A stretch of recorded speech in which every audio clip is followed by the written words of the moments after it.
Hey everyone, welcome to example 2 of writing or expressing complex numbers in polar form. Okay, just a quick review.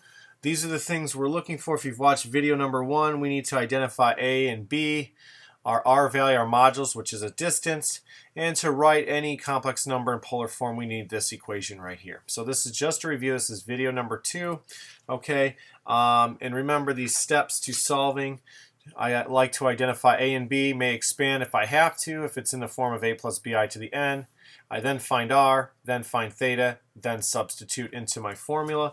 And so that's what we are going to be looking at when we convert. We've already done the first example, that was the first video. Now we're going to do use the second example here. Okay, so I'll try to keep this together. So first we're going to identify A and B. Okay, so I just like to rewrite my number. So I have -3 minus 4i. Okay, so identify A. A is the real part, -3. Okay, here's our complex part, our imaginary part. B is going to be -4. Okay, so what I'm going to do now is I'm going to go ahead and find R. Let me fix that. So I'm on step 2, find R. So R is equal to the square root. It's a distance of a squared plus b squared. Ignore the signs because you're squaring a number, always positive. So we have -3. I'll just plug that in for you, but you know it's going to be positive, so you really can ignore those signs. I'll put it in there for this example.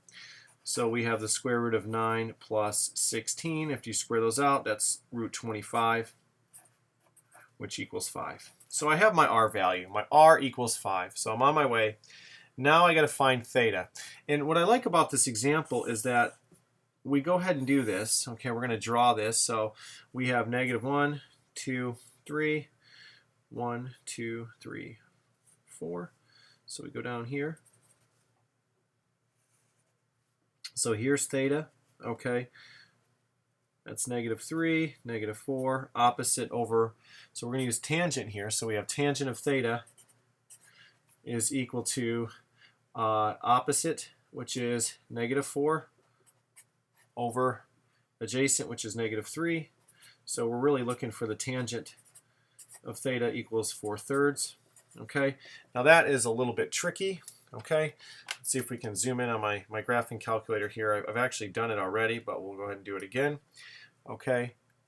Yeah, we're going to have to zoom in. You can't really see that. So I actually am going to take the inverse on my calculator. So I'm going to say inverse tangent of 4/3. And when I do that on the graphing calculator, I get approximately 53.1301. And that's degrees. Okay? So we can go ahead and look at that. So we've got the degree here. I have my R. I have my theta, right? That's what theta is, right? Inverse tangent of, so it's, theta is 53.1301, roughly. Okay, so I've got R, I've got theta. Now I'll just write my answer in polar form. Okay, so we'll go ahead and say Z is equal to R times the quantity cosine theta plus I sine of theta. Now you can round here, I guess, to make it clean. We have R is 5 times cosine. We could say 53.1301. I'll put that in. There we go. Plus I sine of 53.1301. Okay, so don't be surprised if you actually have to use your graphing calculator to help you find theta. It's not always going to be an exact value on the unit circle. So this is -3 minus 4i in polar form. If you have any questions or comments, please type them below. We'll see you next time.